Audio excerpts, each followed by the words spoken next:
Plongez dans le grand bain de la vie locale avec Radio Grand Lac. Il y a du terroir sur la table. On goûte et on déguste sur Radio Grand Lac avec Hilde. Cette émission vous est présentée par les fromageries Entrelac et Montagne de Saint-Ours et Trévignan et le comité interprofessionnel des vins de Savoie. Notre dernier lundi avant ma pause estivale et quel lundi sur la FM au 92.1. Une émission de découverte du fromage au vin en passant par l'assiette, mais pas que. Il y aura des recettes, des cadeaux offerts par nos partenaires et le quiz pro invité. Alors soyez attentifs l'un envers l'autre et passons ensemble un excellent moment. Ce soir, autour de la table, on accueille Hervé Clair des fromageries Saint-Ours et Trévignan, Jules Schmeidoser, fromager affineur d'Alex, Joris, restaurateur à Chambéry, et Laurent Cavaillé, président du CIVS Les Vins de Savoie. À consommer avec modération, je le rappelle, l'abus d'alcool est dangereux. Bonsoir messieurs. Bonsoir. Bonsoir. Je suis très impatiente et honorée de vous présenter ce soir, chers auditeurs, sur la bande FM, notre fromager affineur, monsieur Jules Schmeidoser. Merci d'être avec nous, on est vraiment très honorés. Qui êtes-vous, d'où êtes-vous et quelle est votre histoire ? Donc Jules Schmeidoser, fromagerie Schmeidoser. Donc la fromagerie Schmeidoser, c'est une entreprise familiale. C'est mon grand-père qui l'a créée dans les années 60. Et historiquement, c'est mon arrière-grand-père qui est venu en France entre les deux guerres, quand il y avait une pénurie de fromagers en France et du chômage en Suisse. D'accord. Quel est... Je crois que vous étiez, vos caves étaient sur Annecy, non ? C'est ça, ouais, sous le château. Donc dans les années 60, mon grand-père, il a repris une affaire d'un de ses clients, enfin d'un des clients de mon grand-père. Au début, ils étaient 4 affineurs sous le château, et ensuite, il n'y en avait plus qu'un, donc Schmeidoser. Donc c'était un tunnel qui faisait 1 km de long, qui traversait la ville. Donc c'était des caves naturelles. Il y avait ni plus ni moins que de la roche. Vous saviez ça, chers invités ? Impressionnant quand même. Savoir que sous le château d'Annecy, il y avait des caves d'affineurs, de fromage, des trésors. C'est ça, des trésors. Donc c'était vraiment un super outil.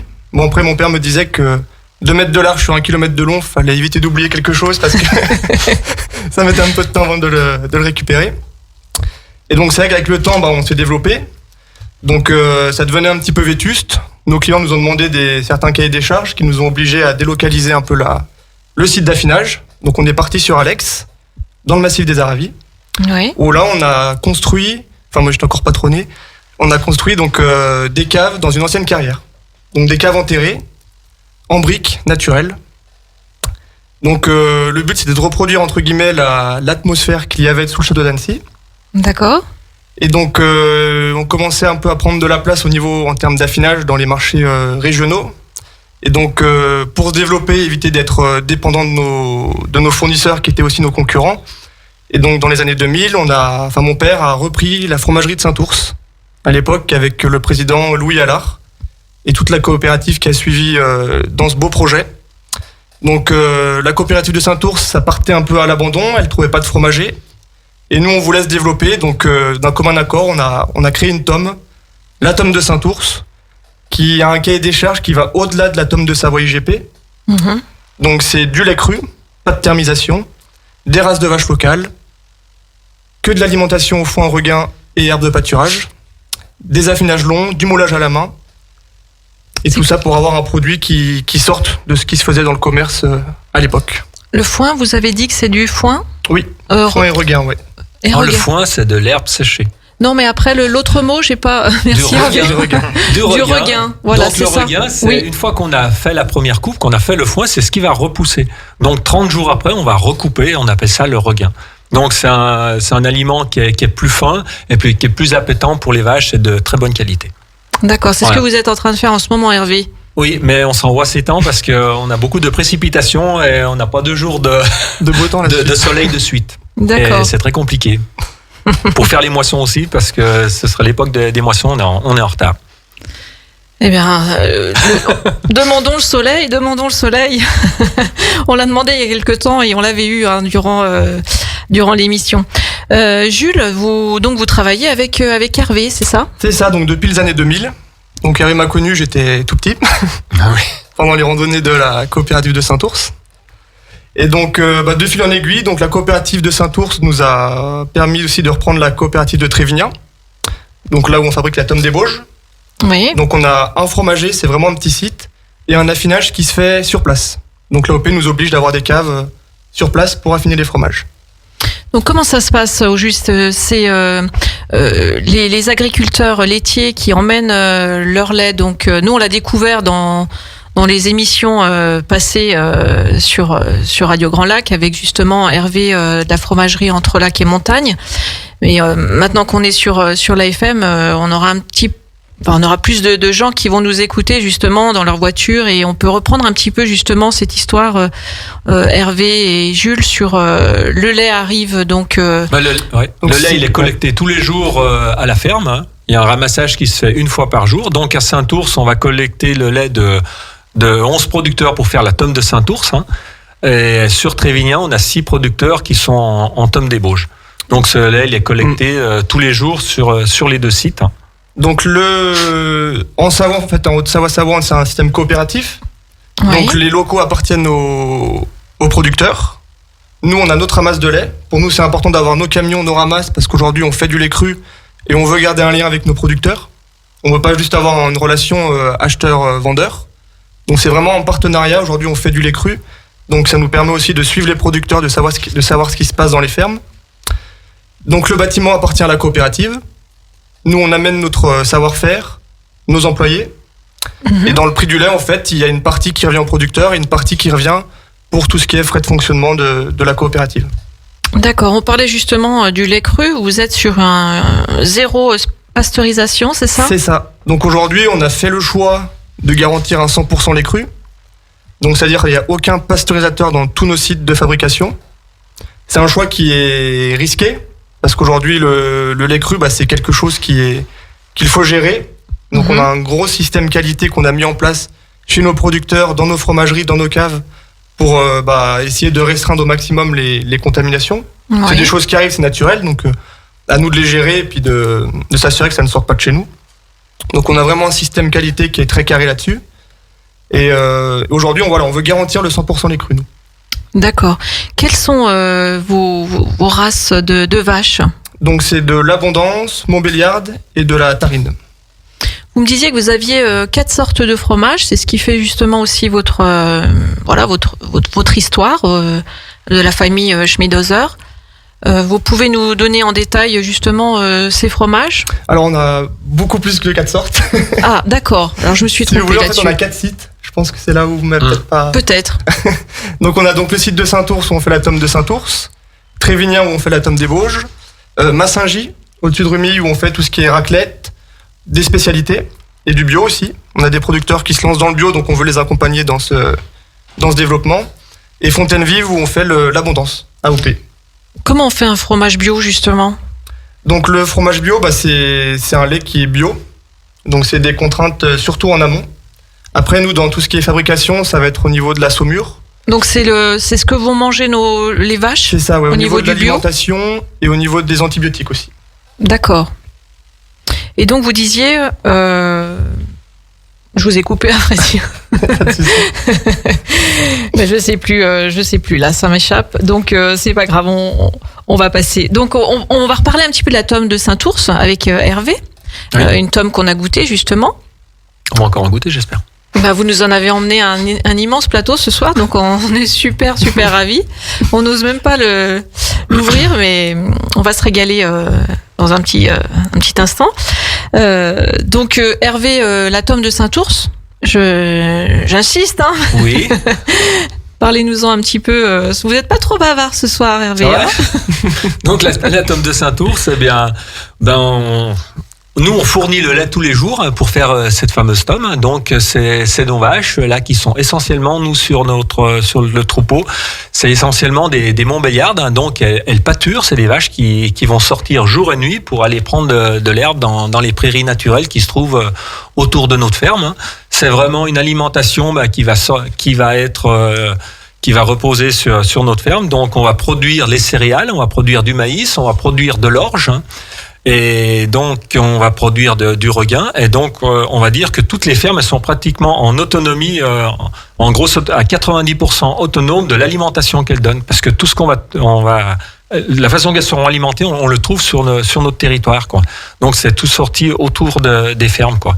Et c'est ce qui fait le plus quand même. Il y a très peu d'aliments du commerce qui sont achetés, à part un petit peu de sel, des minéraux, un petit peu de tourteau pour faire un petit complément, quoi. D'accord. Donc ensuite, ces tomes partent à Alex et elles sont dans les caves de la famille Schmidhauser. Et donc elles vont s'affiner. Comment est un petit peu ce procédé justement d'affinage? Vous avez, j'imagine, il doit y avoir des grosses meules, il doit y avoir différentes pâtes lavées, pâtes croûte fleurie. Dites-nous-en un petit peu plus sur cet affinage, affinages. Oui. Donc à l'époque, mon grand-père, il a fait le choix de faire 2 sites d'affinage. Donc on a un site où on va affiner tout ce qui est meule de raclette, de comté, de gruyère, de Beaufort, d'Abondance. Donc c'est toutes des meules à croûte lavée. Donc c'est un traitement à l'eau salée en fait. On va venir frotter le fromage à peu près 2 à 3 fois par semaine. Mmh. Donc là c'est des grandes caves, il y a besoin d'espace. Et c'est vraiment un affinage différent de l'autre site où là on est sur de l'affinage à croûte fleurie. Donc tout ce qu'on ne cherche pas à avoir sur des Abondances, sur des raclettes, mais qu'on cherche à avoir sur nos tomes, les tomes de Saint-Ours, mais aussi les tomes fermières, une multitude de tomes en fait. Est-ce qu'on peut dire que c'est de la moisissure qu'il y a sur ces croûtes C'est ça en fait, c'est des bactéries qui se développent et qui amènent vraiment du goût au fromage, et tout au long du processus en fait, on voit la croûte qui se transforme, le fromage qui vit en fait. On est sur du lait cru, on est sur du vivant, et le fromage en fait, au cours de l'affinage, il se transforme. Et c'est un peu toute la magie de l'affinage, et c'est ce que j'ai toujours demandé à mon père, c'est de m'apprendre ce métier. Mmh. Et il m'a toujours dit, je ne peux pas t'apprendre quelque chose qui s'acquiert au fil du temps. Votre papa vos parents doivent être vraiment très très fiers de vous, de reprendre justement cette profession, ce métier. C'est plutôt moi qui suis fier de ce que mon grand-père et mon père me laissent, en fait. Parce que c'est un bel outil, on a des partenariats avec nos producteurs qui sont forts. On a des bons fromages, donc c'est vrai que c'est une fierté de travailler pour une famille, pour la famille. Ça, c'est vraiment quelque chose qui me tient à cœur. Comment vous êtes distribué? Quel est votre mode de distribution? Alors on a donc 50% du chiffre d'affaires, c'est dans la grande distribution, mais sur les rayons coupe.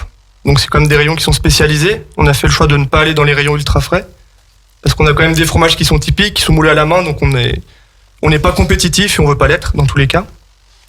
Et sinon, c'est 50% chez les crémiers, restaurateurs, grossistes, où là, c'est vraiment du commerce de détail, et où on a l'avantage d'avoir chez nous des préparateurs qui font des préparations à la commande. Donc chaque client a son fromage, ça part le jour même. Il n'y a pas de préparation à l'avance pour les clients. Donc comment on peut acheter vos fromages aujourd'hui sur le site par exemple? Alors nous, sur le site, on a décidé de ne pas mettre de magasin. Parce qu'aujourd'hui, on ne veut pas faire de la concurrence à nos clients. C'est pas quelque chose que l'on souhaite. Donc, c'est tout ce qui va être magasins régionaux, les crémiers d'Annecy, la fromagerie de Saint-Ours. Donc, et puis les grandes surfaces aussi au rayon coupe. On peut laisser votre site internet, votre téléphone. Je vous laisse le soin de le donner. Alors, le site internet, il faut aller juste sur, si vous arrivez à l'écrire, schmidhauser.fr. Et le numéro de téléphone, si vous avez besoin de renseignements, de quelconques informations, c'est le 04 50 02 82 36. Donc on remettra les informations sur la page Instagram, il y a du terroir sur la table, et puis sur la page Facebook également de Radio Grand Lac sur la soirée. Donc on parler de votre lien avec Hervé, qui est partenaire. Donc Hervé, c'est les fromageries de Saint-Ours et Trévignin. Vous êtes donc agriculteur? Oui. Ah. Vous avez combien de vaches, vous? Alors moi, je suis agriculteur, je travaille à la ferme des Oursons. Hein. Donc, on est 3 associés. Hein. Il y a Gérald et Manu. Donc, on est un troupeau d'une centaine de laitières. Hein. Et on a autant de génisses. Hein. Donc, nous, sur notre exploitation, on élève nos femelles pour que ce soit des futures laitières. Donc, on va attendre 3 ans avant que la vache elle puisse produire du lait. Hein. Et une fois qu'elle va commencer à produire ce lait, donc il sera destiné à la tome de Saint-Ours. Donc sur notre ferme, pour nourrir une vache sur une ferme traditionnelle comme on a, il nous faut 1 hectare. de surface agricole. Donc pour qu'elles puissent pâturer, pour faire les foins et puis pour faire les céréales. Donc voilà, donc il faut pas mal d'hectares pour nourrir tous ces animaux. Donc là, on vous retrouve donc dans les Bauges, sur la route qui mène à la Fécla. C'est ça ? Qui monte plutôt en direction de Cusy. En direction de Cusy. En direction de Cusy, voilà. Et en plus, sur notre ferme, nous, on fait de l'accueil tout public pour expliquer notre métier de paysan. Donc, on s'adresse à tout type de personnes, à des scolaires, à des papis-mamies, à des comités d'entreprise, des gens qui s'intéressent à notre métier. Puis, on peut leur proposer des dégustations. On fait des visites le soir pendant qu'on fait nos travaux. Là, ces temps, il y a pas mal de touristes qui viennent à la ferme pour vraiment voir comment on donne à boire un veau, qu'est-ce que les animaux mangent. Donc, ils voient bien qu'ils mangent du foin, des céréales, de l'herbe. Parce que les gens, les consommateurs, sont de plus en plus intéressés vraiment à savoir ce qui se passe, comment les produits arrivent sur la table. Donc, ça les rassure. Ça les rassure. Et surtout si ça vient de Savoie, ça les rassure. Comment ? Surtout si ça vient de Savoie, ça les rassure. Je pense. Les fromages, donc on les retrouve, c'est là où je parlais de lieux, dans les fromageries entre lac et montagne, donc à Saint-Ours et Trévignan. Donc on peut même 24 heures sur 24 avoir vos fromages, puisque vous avez des distributeurs. Oui, on a un distributeur qui est installé sur la fromagerie de Trévignan depuis l'hiver. Donc pour tous ceux qui veulent venir en dehors de nos horaires d'ouverture, ils peuvent se dépanner. Ceux qui veulent prendre leur casse-croûte parce qu'ils montent au Revard faire de la randonnée qu'ils l'ont oublié, peuvent s'arrêter au distributeur. Voilà. Vous en avez aussi un sur Alex, non ? C'est ça, oui. Sur la ligne droite d'Alex, on a mis un petit distributeur pour les gens qui ont envie de faire une petite fondue, une petite raclette le soir, en hiver ou en été. On a tout ce qu'il faut pour...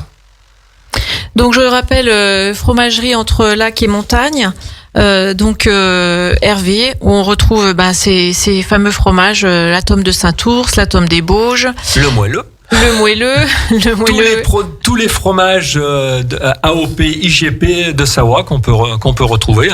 Alors donc, n'hésitez pas à pousser les portes de nos magasins, aller voir nos vendeuses, discuter avec elles, poser leurs des questions, demander des dégustations.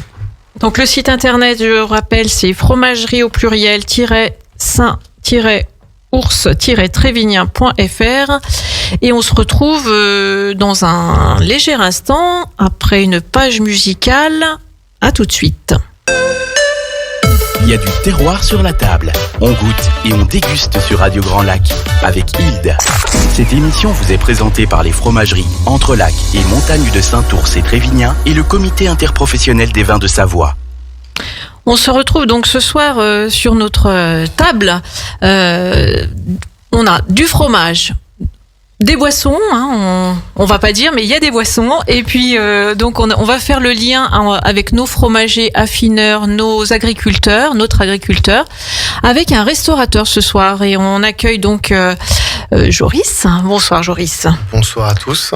Donc Joris est restaurateur sur Chambéry, puisque la fréquence, on l'a correctement sur Chambéry, et c'est donc le bistrot Brickhouse, le BBH à Chambéry. Où êtes-vous situé, Joris ? Alors, je suis pas loin du phare, à côté du stade d'athlétisme du Mabaral, pas loin dans la zone de Bissy-Lérier. D'accord. À l'extrémité de la zone. À côté d'SOS Médecins, c'est ça ? Exactement. Oui. Dans le même bâtiment qu'SOS Médecins. Un très très beau bâtiment, justement, c'est ce qui a donné un petit peu justement l'identité de votre nom. Exactement, puisque le bâtiment en fait s'appelle le Brickhouse. Donc c'est un bâtiment tout en briques rouges au style new-yorkais ou nordiste. Chacun voit ce qu'il veut, mais en tout cas, il a un style anglo-saxon, et donc pour garder cette identité du bâtiment, j'ai accolé le mot bistrot dessus. Au moins, les gens situent tout de suite à la fois le restaurant par le nom du bâtiment, ou alors le bâtiment par le nom du restaurant. Ça fait combien de temps que vous êtes installé ? Alors ça fait 2 ans et demi. Moi j'ai ouvert en octobre 2018. Et vous êtes déjà maître restaurateur, tout à fait. Un titre que j'ai obtenu en mai 2019. Alors c'est vrai que ce soir je tenais à vous avoir sur le plateau avec nos autres invités parce que vous travaillez énormément les produits locaux. C'est comme ça que je vous ai découvert, à vrai dire, au restaurant. Non seulement par le cadre, parce que c'est vrai que quand on passe devant ce bâtiment, on est forcément attiré d'aller voir qu'est-ce qu'on nous propose à table. Et puis en poussant la porte, déjà un très bon accueil par votre équipe. Et ensuite un décor aussi qui est justement très chaleureux sur les couleurs, du marron. Il y a beaucoup de bois, ouais, en fait. Je voulais un esprit de bistrot un peu d'antan. Avec des chaises typiquement bistrot. Après, je me tenais au style aussi du bâtiment en ayant une déco un peu industrielle, mais en mixant avec le chaleureux du bois. Donc, il y a énormément de bois, mais en créant une ambiance industrielle. En créant une ambiance industrielle. Avant de revenir sur justement la façon dont vous travaillez les produits, votre carte, vous étiez déjà dans la partie en restauration? Alors moi, en fait, je suis diplômé d'un BTS hôtellerie-restauration que j'ai eu à l'école hôtelière de Strasbourg en 2012. Après, j'ai travaillé dans différentes villes de France et un peu à l'étranger, dans différents également gammes d'établissements. Du village club jusqu'au luxe et en France de Bourges en passant par Biscarrosse, Porquerolles, Cabourg. Après, j'ai fait un peu Québec.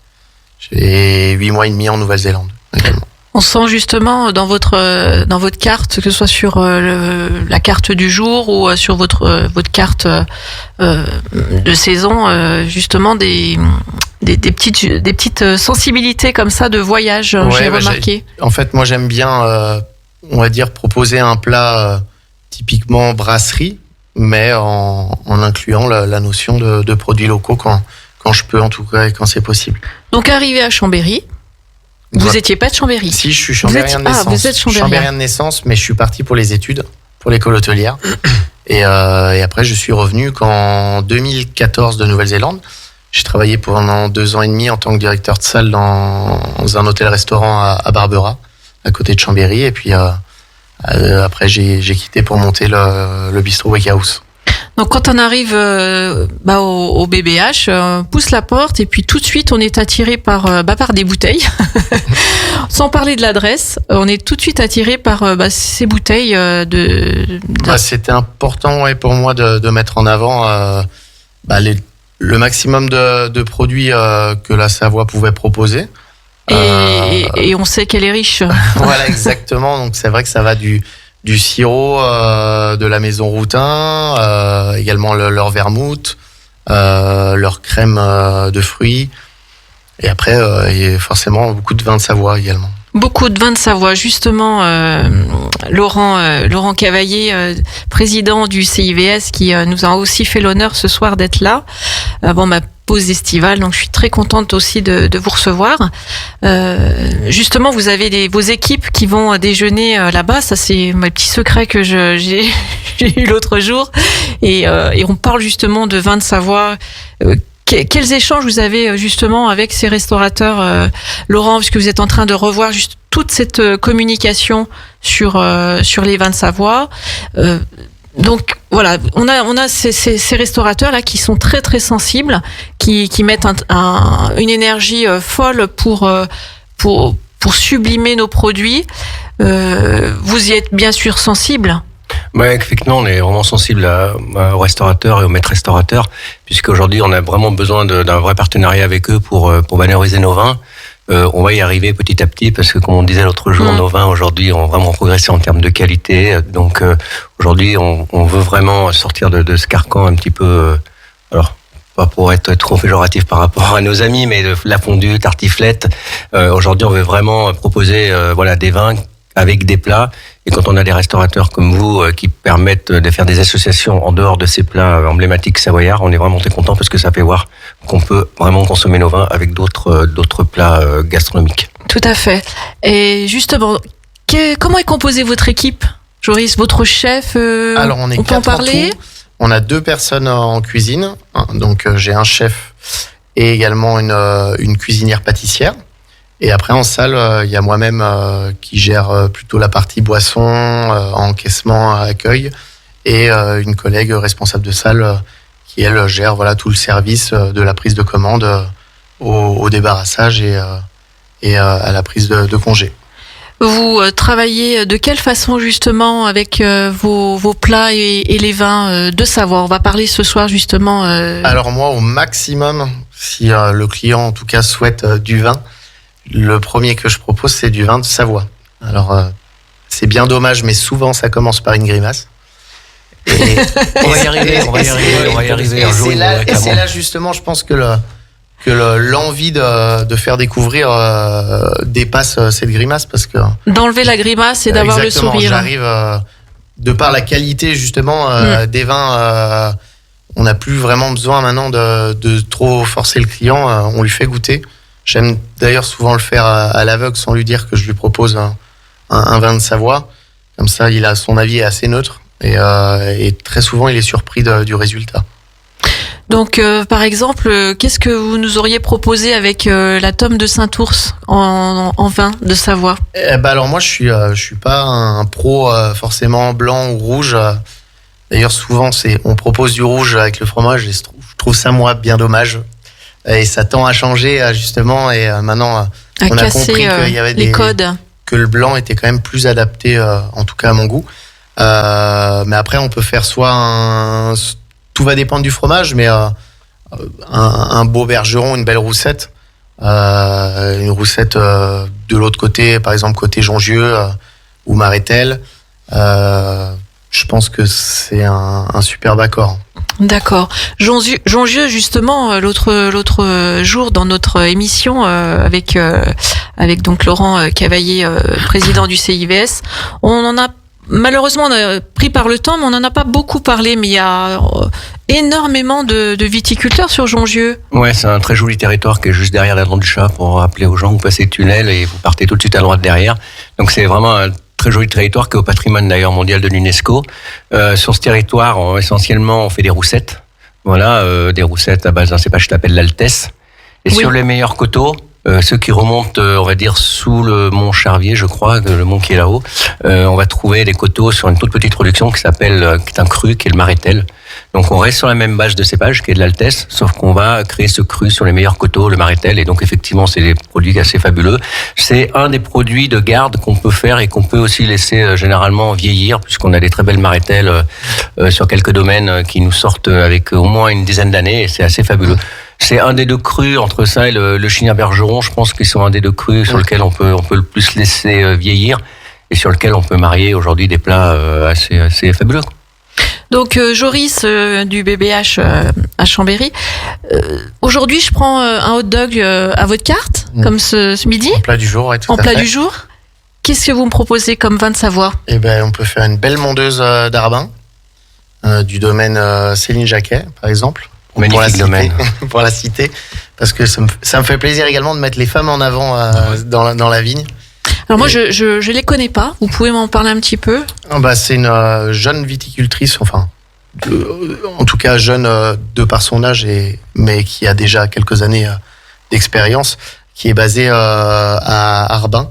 Qui est en biodynamie, je crois. En conversion. Et qui propose tous les grands crus, en tout cas tous les crus connus de Savoie, de la Roussette, du Chignin Bergeron, et après en rouge, Mondeuse d'Arbin, Saint-Jean-de-la-Porte également, cru Saint-Jean-de-la-Porte. D'accord. C'est des vins qui sont justement, j'aime bien la mettre en avant parce que c'est des vins qui sont féminins, on sent qu'ils sont féminins, et il y a un côté qui est plus accessible.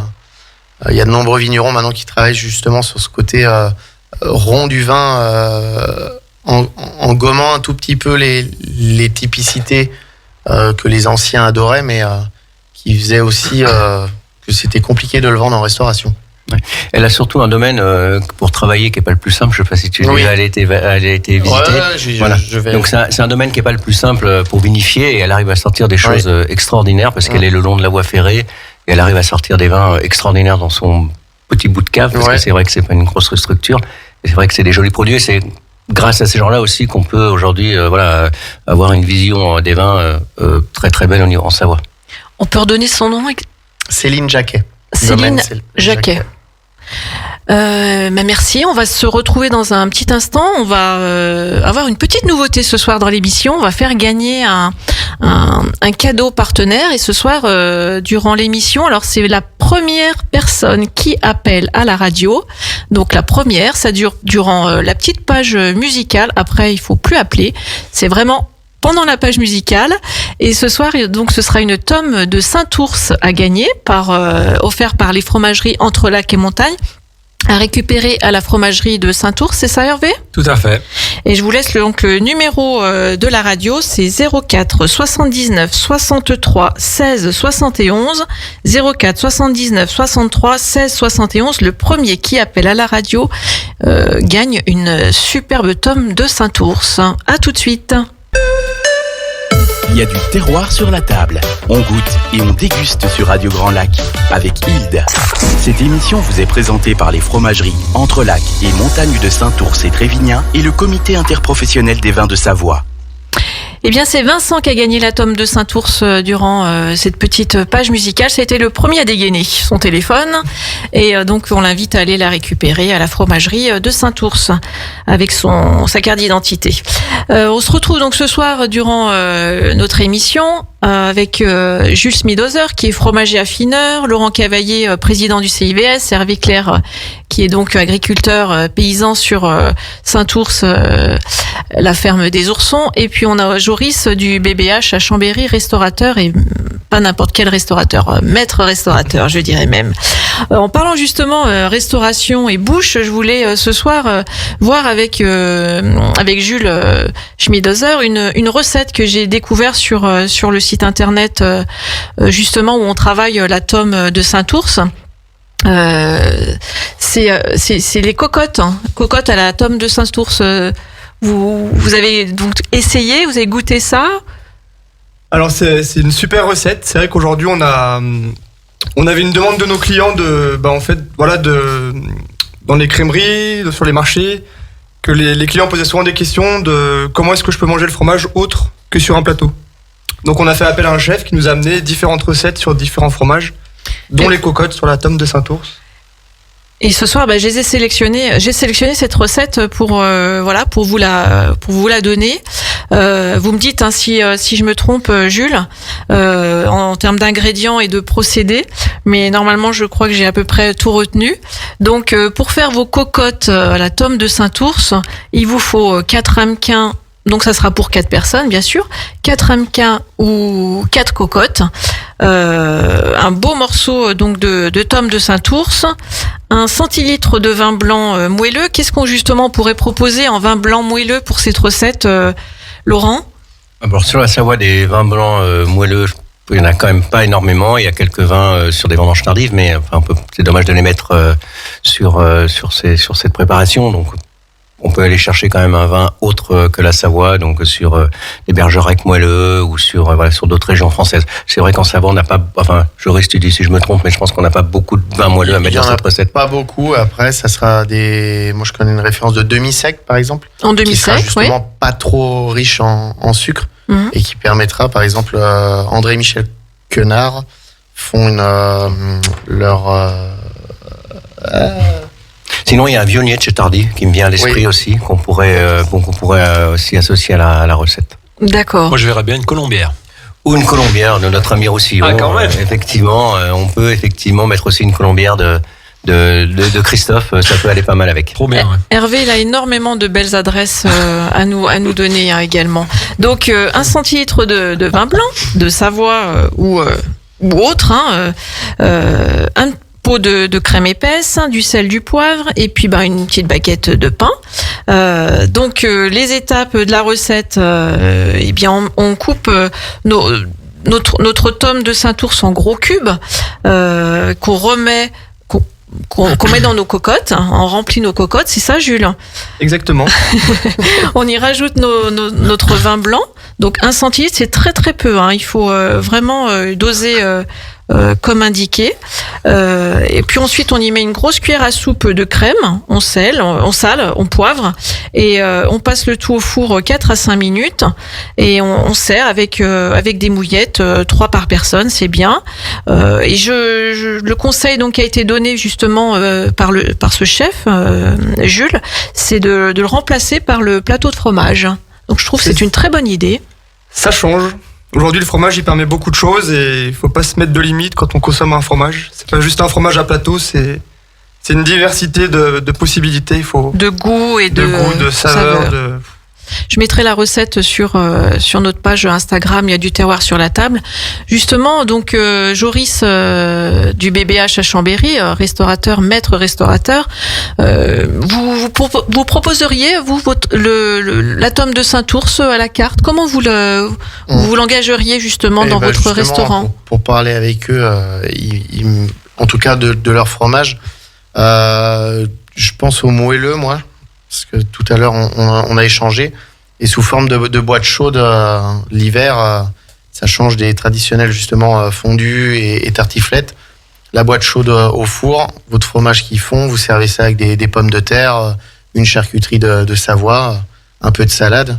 Et vous avez un plat complet qui vous réchauffe. On en a justement parlé du moelleux en boîte, Hervé, durant nos précédentes émissions. On n'a pas fait de dégustation de moelleux. Non, on n'a pas fait de dégustation. Là, il est en boîte chaude. Non, mais vous le faites justement. C'est ça, c'est là où je voulais en venir. On fait des. Là, avec le Covid, les mesures Covid, les dégustations, elles ont toutes été arrêtées. Mais autrement, à la fromagerie de Trévignan, à la fromagerie de Saint-Ours, pendant les périodes de vacances, vous le proposez en boîte, petite, grande aussi. On fait les dégustations. Les dégustations aussi. Là, d'accord. Dégustation de boîte chaude. On fait dégustation de raclette. De fondu, justement, quand il y a forte affluence qui monte au Rovard, on propose ces choses et ça marche super bien. Et là, pendant toute la période hivernale, c'est vrai que c'était les boîtes chaudes aux distributeurs, ça a marché. Ouais, ça plaît vraiment. Les gens, ils adorent. Après, pour ceux qui ne connaissent pas le moelleux, du coup, on a repris en fait la recette du vacherin des Bauges qu'on a adapté à notre façon.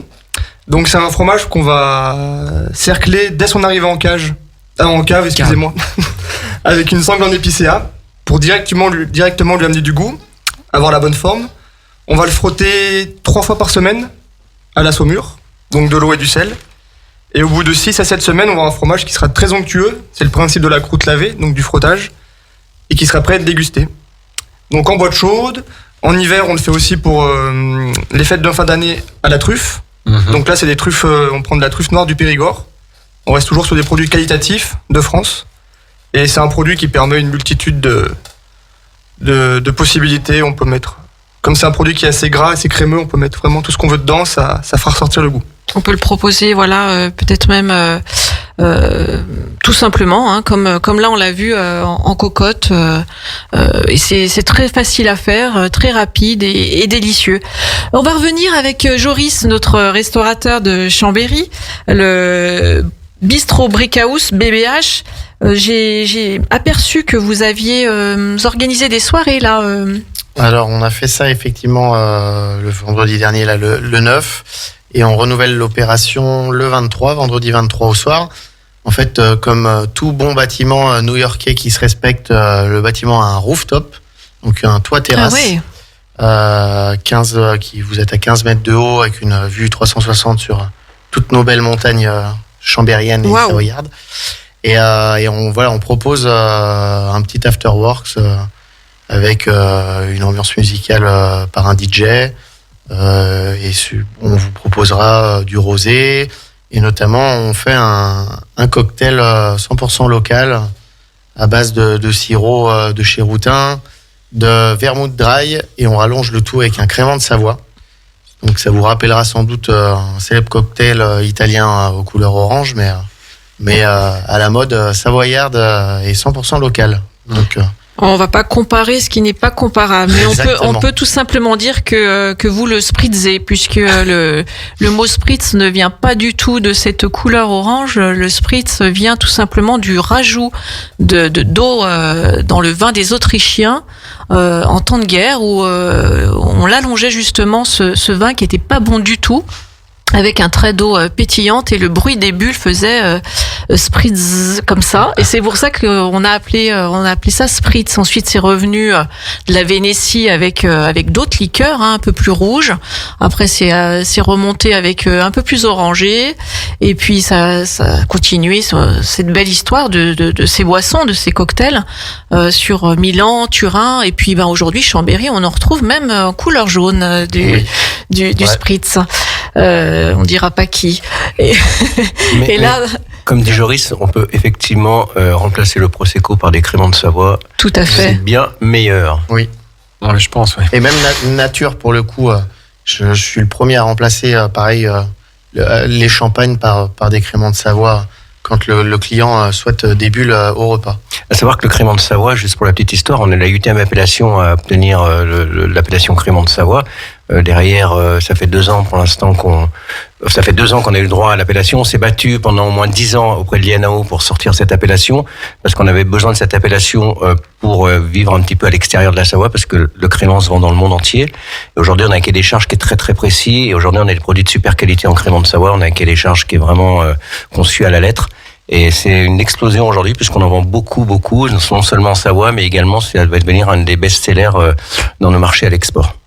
on va revenir justement sur le crément de Savoie, parce que ça me tient à cœur ce soir d'en reparler. On en avait déjà discuté il y a une quinzaine de jours, mais là, sur la bande FM, c'est important de voir un petit peu l'histoire du crément de Savoie. À tout de suite. 92.1, c'est la fréquence de Radio Grand Lac. Cette émission vous est présentée par les fromageries Entrelac et Montagne de Saint-Ours et Trévignan et le comité interprofessionnel des vins de Savoie. Je me régale avec ce moelleux de Saint-Ours que Hervé nous a apporté ce soir. Vraiment, je vous recommande d'aller à la fromagerie et vous régaler avec ce moelleux. Ça donne plein d'idées de cuisine, pour moi en tout cas. N'hésitez pas à demander une dégustation à nos vendeuses, soit sur Saint-Ours, soit sur Trévignan. Oui, on l'a déjà fait et c'est vrai qu'on est très bien accueillis et on nous fait partager justement tous ces bons fromages, que ce soit la tome de Saint-Ours, l'abondance. Donc Hervé, si vous voulez redonner les coordonnées pour pouvoir justement acheter ces fromages, je vous laisse l'antenne. Alors le site de Saint-Ours, donc Saint-Ours, route des Bauges, vous mettez le clignotant, arrivez à Saint-Ours, c'est tout de suite là. Et autrement, le site de Trévignan, c'est sur la montée du Revard, au pied de la montée du Revard, vous pouvez pas la louper. Et elle se voit bien de loin. Voilà. Donc, nos vendeuses sont là pour vous accueillir. Tout l'été. Tout l'été, ouais. Tout l'hiver. Toute l'année. Toute l'année, avec même le distributeur. N'hésitez pas à demander des dégustations si vous connaissez pas ces produits. Donc ce soir, on accueillait Joris du BBH à Chambéry, qui est restaurateur, maître restaurateur. Et on parlait de vos soirées. Justement, vous avez une dernière soirée qui va se dérouler là. Voilà. Donc avec un DJ annécien, c'est ça? Oui, tout Deal, à fait. c'est ça? DJ Deal, oui. Tout DJ à fait. Deal. Donc une soirée, la bonne humeur, des soirées festives comme on a manqué pendant de nombreux mois. Et vraiment, on croise les doigts pour qu'on ait un beau soleil. Quel soleil! Oui. Pour ceux qui reviennent du sud, ramenez-nous le soleil. La dernière fois, ça a fonctionné, donc on croise les doigts pour que on ait justement, on puisse profiter de nos amis, nos proches sur des soirées en rooftop comme ça. Ça doit être magnifique profiter du coucher de soleil derrière la dent du chat. C'est un privilège qu'on vous propose justement le vendredi 23 au soir. Le 23 donc au soir au BBH à Chambéry. C'est donc à côté du stade. Du Mabaral, tout à fait. Du Mabaral, vers le cimetière. Voilà, pas loin du phare. Pas loin du phare et surtout pas loin du nouveau centre de formation du handball, qu'on voit handball, vraiment. On peut être fier de ça, effectivement, parce que c'est la première académie pour un club pro de hand. Donc on remercie Chambéry pour tout ça. Exactement. Et Grand Chambéry aussi. Et donc ce bâtiment, il est visible, il est en briques, tout simplement. Oui. Il est en briques, on a des vitres un petit peu violettes, et donc ça va être sur la terrasse au rooftop, donc tout au-dessus, tranquille, musique. Exactement. Petit verre de rosé, petit spritz savoyard à votre façon, comme Voilà. vous nous l'avez indiqué tout à à fait. l'heure. Ou alors même une bière également savoyarde. Alors au restaurant, je propose des bières de la brasserie du Mont Blanc, et à l'étage, ça sera des bières Mont Blanc également, oui, Mont Blanc, mais je propose également les brasseurs savoyards qui sont à Albi-sur-Chéran également. Et la brasserie Caco Qui est sur Albins. Albins. Albins, ouais. Albins. C'est les jeunes de Saint-Ours justement qui ont démarré dans leur garage, hein, et puis On les invitera. créé cette bière. Ouais. C'est vrai, maintenant qu'ils font un carton justement avec leurs soirées, ils organisent des soirées et tout, mais ils ont une belle gamme de bières. Très agréable. On les invitera à la rentrée au mois de septembre pour l'automne. Justement pour les découvrir, et donc on parlait des vins de Savoie, on parlait de spritz, on parlait justement de remplacer ce vin pétillant italien qui est le Prosecco par. On a tout ici, donc pourquoi s'embêter, même si l'Italie on l'aime, on peut que l'aimer, encore plus Depuis aujourd'hui. hier soir, un peu moins. Depuis hier soir, un peu moins. Moi je les adore. Un gros love, parce que je sais qu'on m'écoute même de mon petit village là-bas en Sardaigne, donc je vous embrasse. On parlait donc de crémant, on dévie les sujets si facilement. Laurent Cavaillé du CIVS, donc Comité interprofessionnel des vins de Savoie. Le crémant, on a appris l'autre jour que le crémant justement c'est un procédé complètement naturel. On peut en reparler un petit peu ce soir? Ouais, complètement. C'est déjà, si tu veux, il faut que la vendange soit faite manuelle. Aucune vendange mécanique pour faire du crémant. Dans des caissettes qui font 20 kilos. Donc en plastique, donc obligatoirement on transporte ces caissettes ensuite jusque dans les exploitations pour les vinifier. Après, la méthode de vinification au départ est assez la même qu'on fasse un crémant ou qu'on fasse un vin blanc, c'est-à-dire les différentes fermentations alcooliques, malolactiques, jusqu'à la prise de mousse. Une fois que notre vin est vinifié, on fait une prise de mousse, c'est-à-dire qu'on dégorge et on met des levures, donc pour que le vin se mette à être un peu effervescent. Donc ensuite, on laisse obligatoirement ce vin vieillir minimum 12 mois. Ça peut être plus, chacun fait comme il veut, mais en tout cas 12 mois minimum. Donc 18, 24 mois. On a quelques viticulteurs qui font des essais pour le laisser un petit peu plus vieillir. Je sais pas si Joris, toi, le crémant que tu fais au niveau du vieillissement. De mémoire, ils sont tous traditionnels sur 12 mois. Mais 12 mois, voilà. Nous, on en a quelques vignerons qui font sur 18 mois. Ça donne des choses assez belles. Ensuite, un dégorgement. Ensuite, un remuage, c'est-à-dire un petit peu comme vous pouvez voir sur le champagne. C'est-à-dire qu'on bouge les bouteilles pour que, effectivement, le sucre et les levures bougent un petit peu. Donc, on bouge un petit peu les bouteilles d'un quart, un petit peu comme le champagne. Ensuite, on va faire un dégorgement. On va enlever un petit peu le sucre et après, on commercialise. Donc, voilà un petit peu la méthode pour faire le crémant. D'accord. Voilà. Vous le disiez tout à l'heure, on peut remplacer toutes les boissons à bulles alcoolisées qu'on peut trouver, sans citer justement Aujourd'hui, de marque c'est un vrai rapport qualité-prix aujourd'hui, Oui. avec des produits vraiment d'exception sur des domaines. Donc c'est un vrai rapport qualité-prix aujourd'hui. Il faut vraiment pas hésiter à demander une coupe de crémant de Savoie quand les gens vont au restaurant. Chez Joris ou chez d'autres, parce qu'aujourd'hui on a de plus en plus et on convainc de plus en plus de restaurateurs à mettre le crémant à la coupe. Et on commence à y arriver aussi, on part de loin, comme disait Joris tout à l'heure. Tout à fait. Voilà. Ouais. Mais on va y arriver. Et aujourd'hui, effectivement, il faut vraiment, les gens qui nous écoutent, demander à nos amis restaurateurs s'ils ont une bouteille de crémant et goûter nos créments, parce que c'est quand même quelque chose de très très agréable et on peut les associer aussi à certains fromages. On goûtera ça la prochaine fois, Laurent, donc au mois de septembre, puisque donc on va être en pause estivale et notre prochaine émission sera le 30 août, le lundi 30. Juste pour finir sur le crémant, il faut une base quand même, nous ici en Savoie, de 70% de jacquère. Le jacquère, on en a parlé l'autre jour, c'est le cépage emblématique savoyard qui prend les noms des communes à Promont, Chignin ou Abîme ou d'autres, voilà. Donc il faut obligatoirement dans le crémant 70% de jacquère et les 30 autres %, vous pouvez mettre les cépages que vous voulez.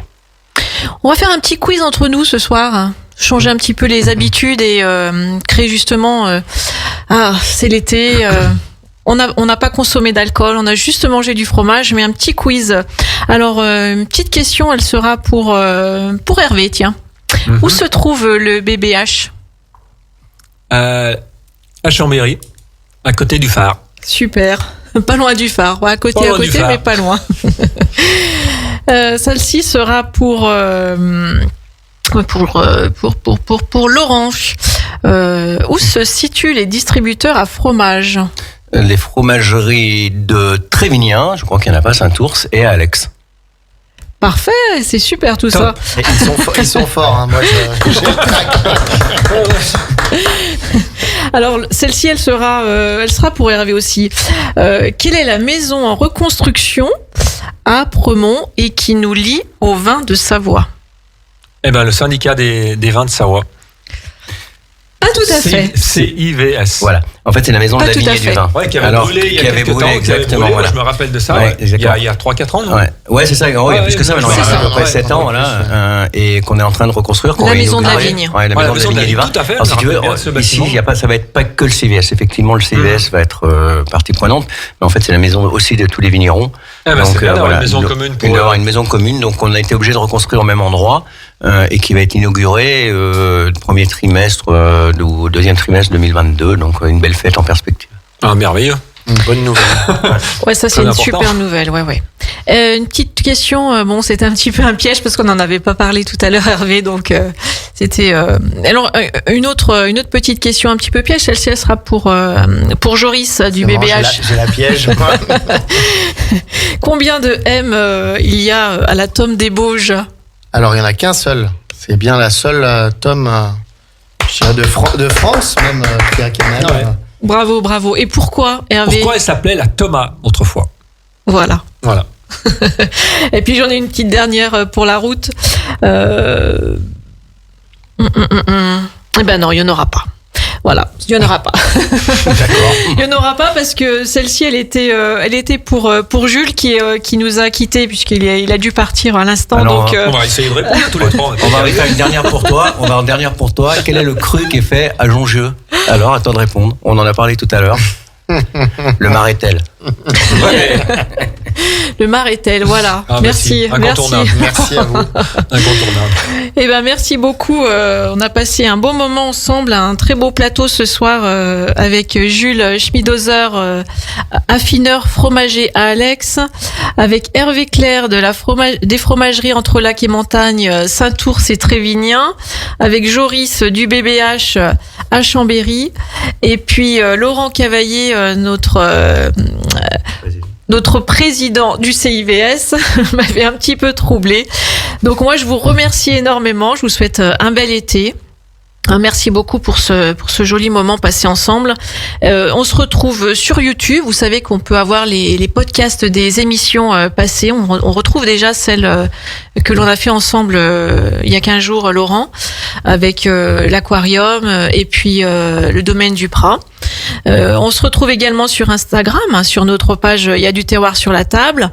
Donc je vous souhaite un bel été à tous et on se retrouve le lundi 30, même heure, même endroit. Bye bye.